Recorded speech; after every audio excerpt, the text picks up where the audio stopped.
निलेश चव्हाण नेमका कसा सापडलाय ते सुद्धा जाणून घेऊयात। निलेशचा 25 मे रोजी दिल्ली गोरखपूरच्या दरम्यान खासगी बसनं प्रवास झाला होता। तांत्रिक तपासामध्ये निलेशचा दिल्ली गोरखपूर हा प्रवास उघड झाला।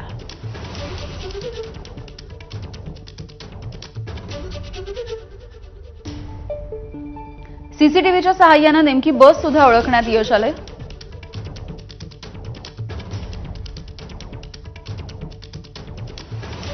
गोरखपूरमध्ये उतरल्याच्या नंतर मात्र निलेश पोलिसांच्या नजरेतून गायब झाला। 3 दिवस विविध सीसीटीव्हीचं निरीक्षण पोलिसांनी केलं। सीसीटीव्हीच्या निरीक्षणामध्ये निलेश नेपाळला गेल्याचं समोर आलं।